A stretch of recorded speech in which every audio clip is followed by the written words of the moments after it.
Perkenalkan, saya Mahda Hurul Aini. Dan saya Nurfadila Salaswati. Di sini kami akan membahas tentang perubahan birokrasi pelayanan publik.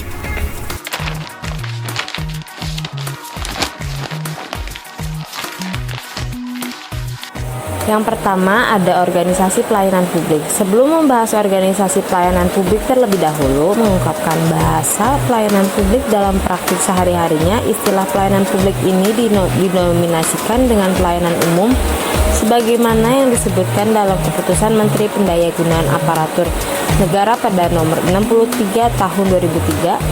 Dalam batasan di atas, pelayanan publik sebagai bentuk jasa pelayanan barang publik untuk memenuhi kebutuhan masyarakat maupun dalam rangka pelaksanaan undang-undangnya.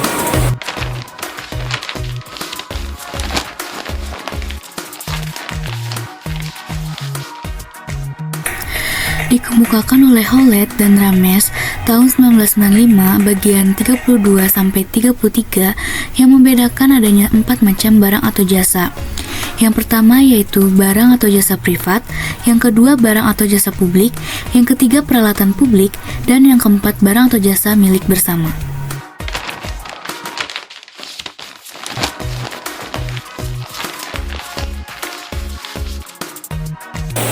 Pelayanan publik dilaksanakan oleh organisasi pelayanan dapat dibedakan menjadi dua bentuk, yaitu pertama ada pelayanan publik yang dimiliki oleh organisasi publik, yaitu berupa pelayanan publik yang bersifat primer dan pelayanan publik yang bersifat sekunder.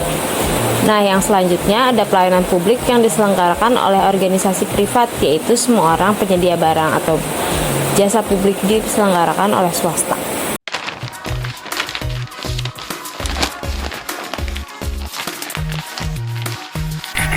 Redminto dan Winarsi tahun 2005 bagian 10-11 mengungkapkan ada 5 karakteristik yang dapat dipakai untuk membedakan jenis penyelenggaraan pelayanan publik tersebut, yaitu yang pertama ada adaptabilitas layanan, yang kedua posisi tawar pengguna atau klien, yang ketiga ada tipe pasar, yang keempat lokus kontrol, dan yang terakhir yaitu sifat pelayanan.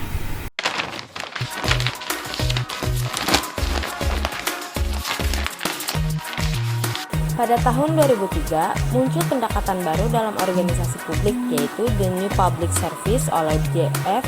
Denhart. Keduanya menyarankan untuk meninggalkan prinsip administrasi klasik dan referential government atau New Public Management dan beralih ke prinsip New Public Service.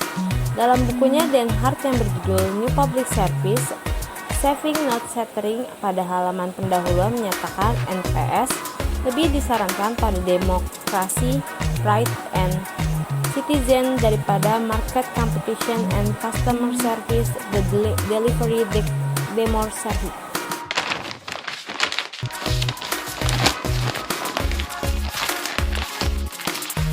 Menurut Denhart 2003, The Public Service memuat ide pokok sebagai berikut. Yang pertama, service citizen, not customer, kepentingan publik. Yang kedua, seek public interest. Yang ketiga, value citizenship over entrepreneurship. Yang keempat, think strategically, act democratically. Yang kelima, recognize that accountability is not simple. Yang keenam, serve rather than steer. Yang ketujuh, value people not just productivity.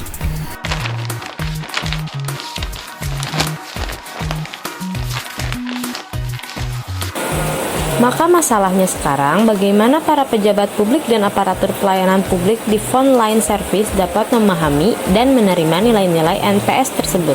Kemudian, bagaimana dengan sepenuh hati dapat mengimplementasikan di lapangan sebagaimana keinginan publik yang harus didengar dan dilayani.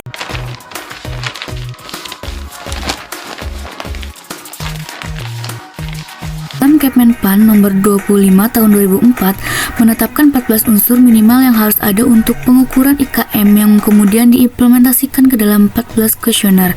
Unsur tersebut sebagai berikut. Yang pertama yaitu prosedur pelayanan, persyaratan pelayanan, kejelasan petugas pelayanan, kedisiplinan petugas pelayanan, tanggung jawab petugas, kemampuan petugas pelayanan, kecepatan pelayanan, keadilan mendapatkan pelayanan, kesopanan dan keramaian petugas, kewajaran biaya pelayanan, kepastian biaya pelayanan, kepastian jadwal pelayanan, kenyamanan lingkungan, dan keamanan pelayanan.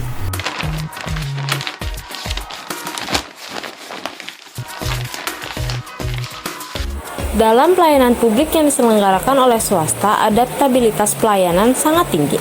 Penyelenggara pelayanan selalu berusaha untuk merespon keinginan pengguna karena posisi tawar pengguna yang sangat tinggi. Dalam pelayanan publik yang diselenggarakan oleh pemerintah dan bersifat sekunder, adaptabilitas tidaklah setinggi bagaimana terjadi di privat. Terkadang pelayanan yang diberikan memang mengalami perubahan, tetapi perubahan ini terjadi bukan karena tuntutan pengguna. Dengan demikian, sifat pelayanan dikendalikan oleh penyelenggara pelayanan.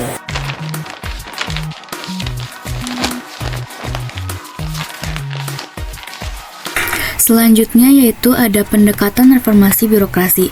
Peristilahan reformasi berkaitan dengan gambaran perlu adanya berbagai perubahan dalam pola dan sistem bekerja, melaksanakan tugas, memberikan pelayanan, menyusun skala prioritas, dan cara kita berusaha mencapai tujuan di dalam suatu organisasi, baik organisasi pemerintah maupun swasta. Kita dapat dipastikan mengenal bahwa dalam organisasi apapun bentuknya, terdapat suatu struktur organisasi beserta perangkat operatornya dan sistem yang mengatur pada pola dan cara berpikir. Struktur dan sistem organisasi tersebut dalam banyak hal merefleksikan apa yang dimaksud dengan birokrasi. Reformasi memberikan kesan bahwa dalam organisasi dan keberadaan organisasi bersangkutan harus direformasi atau diubah sesuai dengan kehendak dan tantangan baru.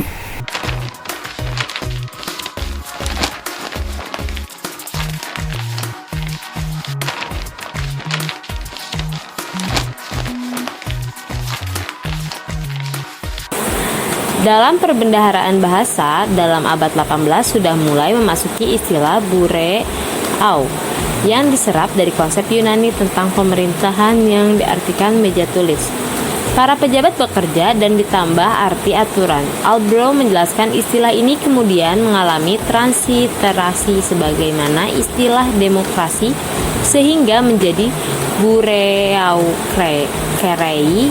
Kata ini dengan cepat diterima dalam perbendaharaan politik dan menjadi berokratik dan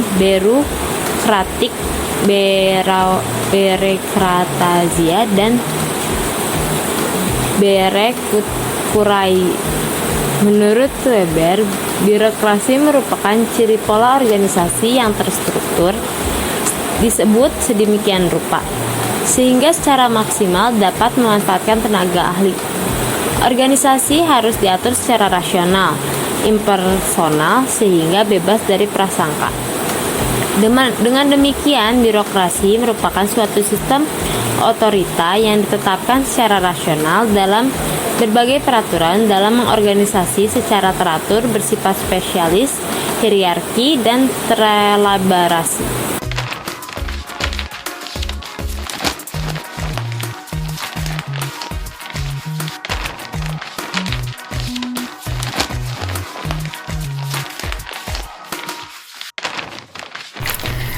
Dalam membahas peristilahan birokrasi, para pakar dan ahli mengkonsepsikan dan mendefinisikan birokrasi dengan konsepsi dan formulasi yang berbeda-beda.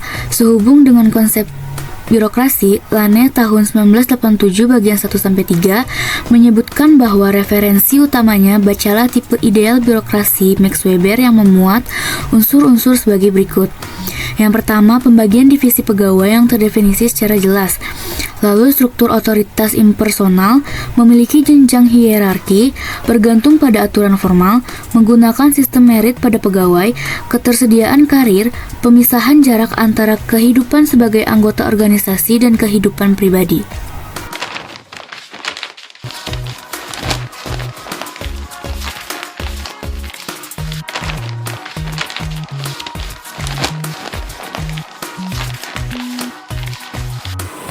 Muncul juga suatu pertanyaan, mengapa birokrasi harus direformasi? Jawabannya adalah berkaitan dengan dua pemikiran sebagai berikut. 1. Karena birokrasi yang ada dianggap tidak efisien dan tidak produktif atau gagal dalam merealisasikan visi dan misi serta tujuan organisasi yang telah ditetapkan dalam perencanaan organisasi. Yang kedua, dalam ilmu manajemen, perubahan akan selalu diperlukan apabila dengan adanya perubahan organisasi dinilai akan mempunyai kinerja yang lebih baik dibandingkan dengan apa yang diraih selama ini.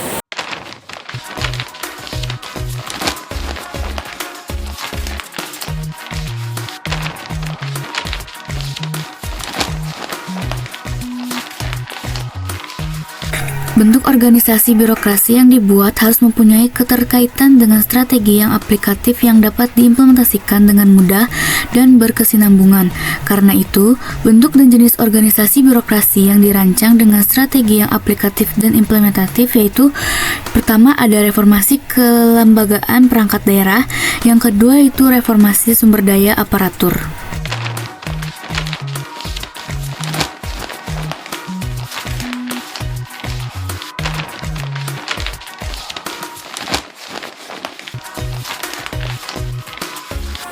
Yang selanjutnya, ketiga, ada dukungan dalam reformasi birokrasi. Berbagai kebijakan dan strategi yang telah direncanakan dan dilaksanakan oleh pemerintah daerah belum akan optimal hasilnya tanpa adanya dukungan-dukungan yang mampu memberikan percepatan terhadap reformasi birokrasi yang efektif dan efisien.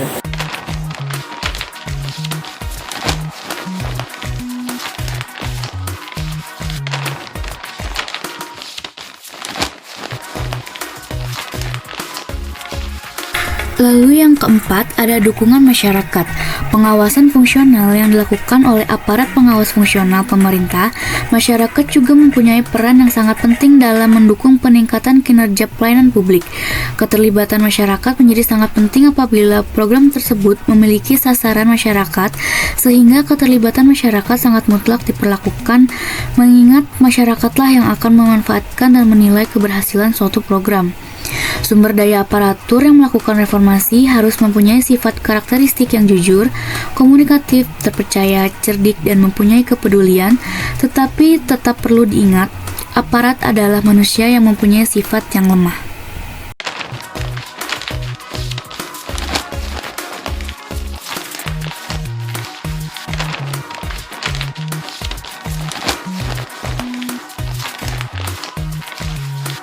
Kesimpulan yang bisa kita ambil dari materi ini, tujuan utamanya untuk menciptakan birokrasi yang profesional, berintegritas, dan berorientasi pada pelayanan yang nantinya akan meningkatkan kualitas pelayanan publik agar lebih cepat, mudah, dan terjangkau demi membangun kepercayaan publik terhadap pemerintah. Aspek perubahan yang bisa membangun kepercayaan publik terhadap pemerintah untuk kelembagaan di masa yang akan mendatang. Perubahan birokrasi pelayanan publik merupakan proses yang berkelanjutan dan memerlukan komitmen dari semua pihak, baik pemerintah, aparatur, maupun masyarakat itu sendiri.